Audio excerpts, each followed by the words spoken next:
A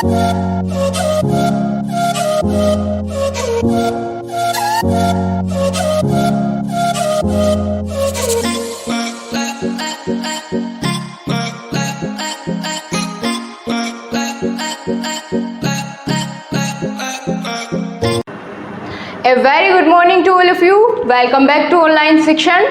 मैं हूं आपके साथ अंजलि वालियान। आई होप आप सभी बहुत अच्छे होंगे, अपने घरों में सुरक्षित होंगे। तो दोस्तों, ये आपकी डीएलएड सेकंड सेमेस्टर की क्लास है और आज आप पढ़ने वाले हैं सामाजिक अध्ययन विषय के अंतर्गत जो गुप्त काल है उसके पतन के कारण के बारे में, यानी गुप्त काल की समाप्ति कैसे कैसे होती है, किन किन कारणों की वजह से होती है, ये सब कुछ आज की क्लास में हम डिस्कस करने वाले हैं। तो बहुत अच्छे से एक्सप्लेन करेंगे, बहुत ध्यान से आपको समझना है। और अगर आपने अभी तक वीडियो को लाइक नहीं किया है तो लाइक करिए और अपने दोस्तों के साथ एंड में शेयर कर देना, ठीक है? बीच में नहीं बोलूँगी आपको। तो चलिए, ये आपकी क्लास नंबर 7th है। इससे पहले की 6 क्लासेस आपकी पूरी हो चुकी है। अगर आपने उन्हें मिस किया है तो आप प्ले लिस्ट में जा कर के देख सकते हैं।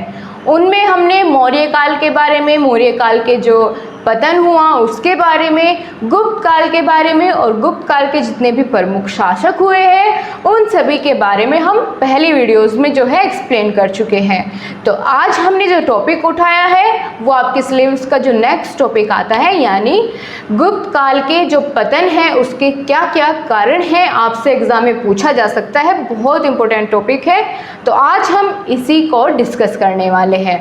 चलिए, गुप्त साम्राज्य के पतन के क्या कारण हो सकते हैं उनकी बात कर लेते हैं। भारत को सोने की चिड़िया बनाने वाले गुप्त वंश का इतिहास कई रूपों में उल्लेखनीय माना जाता है। कला, व्यापार व वाणिज्य तथा साहित्य क्षेत्रों में 2 शताब्दियों तक स्वर्ण युग के रूप में चर्चित गुप्त वंश का पतन किसी एक कारण का परिणाम नहीं है, बल्कि काफी सारे कारण हैं इसके पीछे। गुप्त वंश के संस्थापक श्री गुप्त के वंशज समुद्रगुप्त तक स्वर्ण युग की जो पताका थी उसको लहराने में गुप्त वंश के जो लोग थे वो सफल रहे। यानी जो श्रीगुप्त और समुद्रगुप्त तक का जो शासन रहा वो बहुत ही बेहतरीन रहा, अपने चरम सीमा पर रहा। इन्हीं की वजह से भारत को सोने की चिड़िया भी कहा जाने लगा था। लेकिन इसके बाद पताका धूमिल होने लगी, यानी उनका साम्राज्य में जो है संकट आने लगे, उनकी कठिनाइयाँ आने लगी और शासक पहले जैसे नहीं रहे। तो जाहिर सी बात है उसमें जो है उनके साम्राज्य में कमी आने लगी। ठीक है, देखते हैं कैसी कैसी वो आगे डिस्कस करेंगे। और गुप्त वंश का पतन जो है वो आरंभ होने लगा था इनके बाद। इतिहासकार इसके लिए विभिन्न कारणों को जिम्मेदार मानते हैं। इनमें से कुछ कारण निम्न प्रकार है जो हम अभी देखने वाले हैं, ठीक है? तो चलिए पहले एक बार पूरी लिस्ट के फॉर्म में देख लेते हैं कि कौन कौन से कारण हैं गुप्त साम्राज्य के पतन के, ठीक है? कॉजेज ऑफ डाउनफॉल ऑफ गुप्त एम्पायर, ये हम पहले एक लिस्ट के थ्रू जानेंगे, उसके बाद एक एक कर इनको एक्सप्लेन करेंगे, ठीक है गाइस? ठीक है, चलिए पहला पॉइंट है अयोग्य तथा निर्बल उत्तराधिकारी। ठीक है, इसके बारे में आगे एक्सप्लेन करेंगे कि इसका मतलब क्या है और क्या कुछ चीज़ें इसमें होने वाली है। अगर आपसे 1 नंबर में क्वेश्चन पूछा जाता है वेरी शॉर्ट में, तो आप बिल्कुल, अगर आपसे पूछ लिया जाता है कि कारण बताइए गुप्त साम्राज्य के पतन के, तो आप ये 5-6 कारण बिल्कुल इसी तरीके से डिनोट करके लिख सकते हैं, पूरे नंबर मिलेंगे, बिल्कुल टेंशन वाली बात नहीं है। लेकिन अगर आ जाता है 2 नंबर में, तो फिर किस तरीके से एक्सप्लेन करेंगे वो हम आपको आगे बताएंगे, ठीक है? यहाँ तक समझ आया? दूसरा पॉइंट है शासन व्यवस्था का संघात्मक स्वरूप। तीसरा पॉइंट है उच्च पदों का आनुवंशिक होना। चौथा है प्रांतीय शासकों के विशेषाधिकार और 5वां है बाहरी आक्रमण। छठा है बौद्ध धर्म का प्रभाव। ये कुछ 5-6 कारण रहे जिनकी वजह से जो है गुप्त साम्राज्य का पतन होने लगा था। एक बार फिर से याद करिए कौन कौन से हैं। सबसे पहला है अयोग्य और निर्बल उत्तराधिकारी, शासन व्यवस्था का संघात्मक स्वरूप, उच्च पदों का आनुवंशिक होना और प्रांतीय शासकों के विशेषाधिकार, बाहरी आक्रमण का होना और बौद्ध धर्म का प्रभाव। इन सभी कारणों की वजह से हुआ गुप्त साम्राज्य का पतन। अब इनको एक एक करके बहुत अच्छे से एक्सप्लेन करेंगे, ठीक है। चलिए, गुप्त साम्राज्य का 550 ईस्वी में पतन हो गया था। 550 ईस्वी में जो भी अंतिम शासक रहे, जो हमने कल आपसे पूछा भी था क्वेश्चन, बहुत लोगों ने बहुत अच्छे से आंसर दिया, वेरी गुड, ठीक है। इसी तरह आंसर दिया कीजिए, मुझे बहुत अच्छा लगता है जब आप क्वेश्चंस के आंसर देते हैं। मुझे पता चलता है कि आप कितना ध्यान से क्लास को लेते हैं, अपनी पढ़ाई को लेकर के आप कितने सजग हैं, ठीक है गाइस। तो कुमारगुप्त तृतीय गुप्त वंश का अंतिम शासक था। इसके बाद गुप्त साम्राज्य का पूरी तरह पतन हो गया। यही क्वेश्चन हमने आपसे लास्ट क्लास में पूछा था कि गुप्त साम्राज्य का जो अंतिम शासक था वो कौन था, तो आपने बताया कुमारगुप्त था, बिल्कुल सही है। वैसे इसमें थोड़ा सा कई सारे इतिहासकारों के बीच में ये बात मेल नहीं खाती है। कोई कुमारगुप्त से अलग भी, जैसे स्कंदगुप्त को बताता है अंतिम शासक, लेकिन माननीय क्या है, कुमारगुप्त है, आपको यही बताना है, ठीक है दोस्तों। तो कौन था अंतिम शासक, कुमारगुप्त था, और 550 ईस्वी तक जो है इसका शासन रहा। उसके बाद गुप्त साम्राज्य का पतन होना शुरू हो गया, ठीक है। इसके बाद जो शासक आए वो उतने अपने आप में उतने मजबूत नहीं रहे, उनका उल्लेख नहीं मिलता है कहीं। तो चलिए अब एक एक कर जो हमने पॉइंट डिस्कस किए हैं, जिन कारणों की वजह से गुप्त साम्राज्य का पतन हुआ, उनको एक्सप्लेन करते हैं। पहले हमने बात की अयोग्य एवं निर्बल उत्तराधिकारी। स्कंदगुप्त के पश्चात अधिकांश गुप्त शासक जो है वो निर्बल तथा अयोग्य साबित हुए। इसका परिणाम यह निकला कि शत्रु राज्य को गुप्त साम्राज्य के उत्तराधिकारियों की निर्बलता पर का एहसास हो गया, और इसी मौके का लाभ उठाते हुए उन्होंने केवल बुद्धगुप्त ही ऐसा शासक था जिसने इस स्थिति को संभाले रखा। यानी क्या क्या बाहरी लोगों ने आके, जैसे उन्हें पता चला कि उत्तराधिकारी जो है अब गुप्त साम्राज्य के वो अपने आप में मजबूत नहीं है, तो उन्होंने उस चीज़ का फ़ायदा उठाना शुरू किया, ठीक है दोस्तों।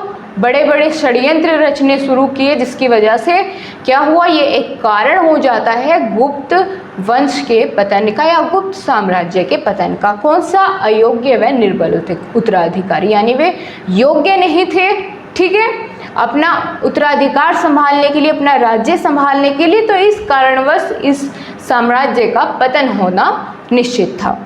आगे बात करते हैं शासन व्यवस्था का सामंती स्वरूप। इसका क्या मतलब है, चलिए देखते हैं। गुप्त साम्राज्य एक विशाल क्षेत्र में फैला हुआ था। शासन व्यवस्था को चलाने के लिए कई छोटे छोटे प्रांत तथा सामंती इकाइयां बनाई गई थी। प्रांतीय शासक अथवा सामंत अपने अपने क्षेत्रों में जो है शासन के लिए पर्याप्त रूप से स्वतंत्र थे तथा महाराज की उपाधि धारण करते थे। हालांकि इस संघ का मुख्य प्रधान जो है गुप्त शासक होता था, और ऐसे करके वो क्या करता था, छोटे छोटे जो राज्य थे, उसके प्रांत थे, उनको अलग अलग बांट करके उनमें भी उनकी नियुक्ति कर दिया करता था। लेकिन मेन जो उनका हेड रहता था वो गुप्त शासक रहता था, जो महाराजा धीराज की उपाधि धारण करता था, और जो बाकी जो उनके प्रांतों को हैंडल करते थे, उनकी देखरेख करते थे, उनको महाराज कहा जाता था। लेकिन जो सबके ऊपर एक जो सबको कंट्रोल करता था, उसका नाम था, उसको बोला जाता था महाराजा धीराज, ठीक है, ये उपाधि का नाम है। कालांतर में सामंती व्यवस्था गुप्त साम्राज्य के लिए अभिशाप साबित हुई। क्यों? जब तक केंद्रीय सत्ता मजबूत रही तब तक सामंतों ने कभी सिर उठाने की कोशिश नहीं की, लेकिन जैसे ही केंद्रीय सत्ता निर्बल होने लगी, इनसे जो सामंत हैं इन्होंने अपने अपने क्षेत्रों में स्वयं को ही स्वतंत्र घोषित किया और नए राजवंशों की स्थापना करने लगे। यानी इन्होंने जो अपने उत्तराधिकारी बनाए थे, अपने जो साम्राज्य को छोटी छोटी इकाइयों में बांट करके वहाँ के जो उत्तराधिकारी निश्चित किए थे, जिनकी देखरेख में जो है पूरा कार्यभार संभाला जाता था, उनको कंट्रोल करती थी सेंट्रल, इनकी सेंट्रल गवर्नमेंट कह देते हैं, ठीक है। यानी जो इनका महाराजा धीराज होता था, एक गुप्त शासक, वो उसको कंट्रोल करता था। लेकिन जैसे जैसे समय बीतता गया और जो गुप्त शासक थे वो जो है अयोग्य आने लगे, उतने जो है अपने आप में वो शक्तिशाली नहीं थे, निर्बल थे, तो उस चीज़ का फ़ायदा फिर उन उत्तराधिकारियों ने उठाया कि भाई जो है हमारा हेड जो है अब इस काबिल नहीं है कि वो कंट्रोल रख पाए। तो उन्होंने उनके खिलाफ आवाज़ उठानी शुरू की और जो जो उन्हें कार्यभार सौंपे गए थे उनको उन्होंने खुद स्वतंत्र रूप से अधिग्रहण कर लिया, उन पर कब्जा कर लिया कि ये तो अब हमारा ही जो है यहाँ पर शासन होगा, तुम्हारी कोई दखलंदाजी इसमें नहीं होगी। तो इस तरीके से जो है ये दूसरा कारण हो जाता है गुप्त साम्राज्य के पतन का। इतना समझ आया आपको कैसे चल रही है सारी चीज़ें? अब चलिए अगला देखते हैं। तीसरे नंबर का जो पॉइंट है ये है अकुशल प्रशासन। यानी जिस गुप्त वंश का सूरज कुशल व दृढ़ प्रशासन व्यवस्था के कारण हुआ था, वही प्रशासन इसके पतन का भी कारण बन गया। गुप्त शासन काल में सामंती प्रथा तथा वंशानुगत जो प्रथा थी, राजतंत्र के विघटन ने सामंतों को भी अपनी अलग अलग शासन व्यवस्था बनाने का कारण उन्हें मिल गया था। परिणाम स्वरूप विभिन्न सामंतों ने अपने इलाके को एक अलग राज्य के रूप में प्रसिद्ध करके देश को छोटे छोटे टुकड़ों में बांटकर चंद्रगुप्त के जो प्रयास थे उनको पूरी तरीके से विफल कर दिया। यानी चंद्रगुप्त ने क्या किया था, पूरे जो है सभी राज्यों को एक साथ समेट करके पूरा एक अपना साम्राज्य बनाया था, लेकिन ये फिर से अलग अलग छोटे छोटे हिस्सों में बंटने लगे। इस प्रकार जिस भारत को चंद्रगुप्त ने छोटे छोटे टुकड़ों से जोड़कर एक देश बनाया था, वह अब पुनः अपनी मूल स्थिति में आ चुका था, यानी जैसे कि वो पहले था। तो ये कारण था अकुशल प्रशासन की वजह से भी जो है गुप्त साम्राज्य का पतन होता चला गया। ठीक है दोस्तों, चलिए अब अगला पॉइंट देखते हैं क्या है बौद्ध धर्म का प्रसार। ये किस तरीके से इफेक्ट करता है या किस तरीके से भूमिका निभाता है गुप्त साम्राज्य के पतन में, तो देखते हैं। अहिंसक बौद्ध धर्म का प्रभाव गुप्त वंश के शासक चंद्रगुप्त द्वितीय के पुत्र कुमारगुप्त प्रथम के शासनकाल में दिखाई देने लगा था। इसके परिणाम स्वरूप जो गुप्त वंशज शासन करके साम्राज्य बढ़ाने के साथ स्थान पर अहिंसक प्रवृत्ति को अपनाने लगे। इस प्रकार गुप्त वंश के शासक का धर्म युद्ध के साथ स्थान पर पुण्य अर्जन होने लगा। अब सैन्य सज्जा के साथ स्थान पर देश में चैत्य और विहार सजाने पर जोर दिया जाने लगा। इससे सैनिकों का मनोबल टूटने लगा और युद्ध के स्थान पर वे अहिंसा के मार्ग पर चलने के लिए मजबूर हो गए थे।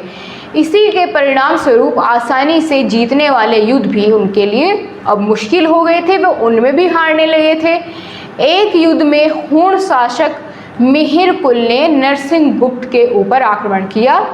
तब गुप्त वंशज ने बिना युद्ध किए आत्मसमर्पण कर दिया, यानी उनका मनोबल इस तरीके से टूट गया था कि वो अब युद्ध करने को भी अपने आप को उसके काबिल भी नहीं समझते थे। लेकिन नरसिंह गुप्त के सैनिकों ने मिहिर कुल को फिर भी बंदी बना लिया, लेकिन नरसिंह गुप्त ने मिहिर कुल को छोड़ने का आदेश दे दिया। यही नहीं, राजकोष का धन का अधिकतर भाग अब बौद्ध जो संस्थाएं थी, विहार थी, उनको जाने लगा। इस कारण जो है गुप्त वंश का सूर्य अस्त हो गया, यानी इनका जितना भी इनके पास धन दौलत जो भी कुछ थी, इन्होंने बौद्ध धर्म के प्रचार प्रसार, उनके जो है साज सजावट, साजो सज्जा, इन सब पर जोर दिया, अपना सब कुछ इनके ऊपर लुटा दिया और जो है अपने आप बिल्कुल जो है अहिंसा के मार्ग पर ये चलने लगे। अगर कोई इनसे युद्ध करता तो ये युद्ध की स्थिति में नहीं थे, आत्मसमर्पण कर देते थे। तो इस सब से क्या फ़र्क पड़ता है कि जो है दूसरे शासकों ने आकर यहाँ पर राज करना शुरू कर दिया। तो ऐसे ऐसे गुप्त साम्राज्य का जो है पतन होना शुरू हो गया। अगला देखते हैं क्या कारण रहा, वंशानुगत राजतंत्र। यानी गुप्त राज्य व्यवस्था वंशानुगत राजतंत्र की व्यवस्था थी, इसके कारण भी पतन हुआ। सामंतों के द्वारा इस वर्ग ने संकट के काल में राज्यों को बचाने के प्रयास के बजाय उसको और कठिनाइयों का लाभ उठाकर स्वतंत्र राज्य बनाना ज़्यादा बेहतर समझा। ये इसलिए किया इन्होंने क्योंकि ऐसा था कि गुप्त साम्राज्य में केवल जो उनके वंश के लोग थे उन्हें ही उत्तराधिकारी बनाया जाता था। जैसे हमने इससे पहली क्लास में देखा कि उसका बेटा ही उसका उत्तराधिकारी बनता है, वही शासन करता है, फिर उसका बेटा बनता है, फिर उसका बेटा बनता है। तो ये किसी और को मौका नहीं देते थे, ठीक है, अपना ही वंश जो है पूरा शासन करता था, इनका बाकी किसी को मौका नहीं मिलता था। तो जो ये सामंत बनाए गए थे अलग अलग राज्यों में जिनकी नियुक्ति की थी, इनके मन में लालच आना शुरू हुआ कि हमें भी मौका मिले। तो जैसे ही जो है उनकी जो महाराजा धीराज थी, उनके पद पर जो है निर्बल उत्तराधिकारी जो है वहाँ पर शासन करने लगे, तो फिर उन्होंने इस चीज़ का फ़ायदा उठाया और जैसे ही उनका साम्राज्य मुश्किलों में पड़ा तो इन्होंने उस चीज़ का लाभ उठाकर अपने जो राज्य थे जिनको इन्हें सौंपा गया था उसको बिल्कुल अलग कर लिया कि भाई तुम्हारी इसमें कोई दखलंदाजी नहीं है, अब ये हमारा है। तो ऐसे ऐसे फिर बहुत सारे टुकड़ों में फिर से देश बट गया। अब लास्ट जो इसका देखते हैं क्या है, विदेशी आक्रमण, यानी बाहरी आक्रमणों के कारण गुप्त साम्राज्य खोखला हो गया था। शक और हूणों के आक्रमण से साम्राज्य का रक्षा करने में केवल स्कंदगुप्त ही सफल रहे। स्कंदगुप्त की मृत्यु के पश्चात हूणों ने पुनः आक्रमण किया और फिर फलस्वरूप क्या हुआ, गुप्त साम्राज्य बिल्कुल नष्ट हो गया। तो ये सब जो है कारण थे गुप्त साम्राज्य के पतन के।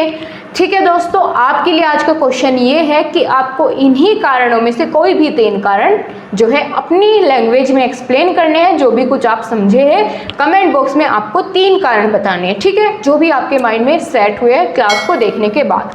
और क्लास की PDF टेलीग्राम में मिलेगी आपको। तो ठीक है गाइज, आज की क्लास में इतना ही।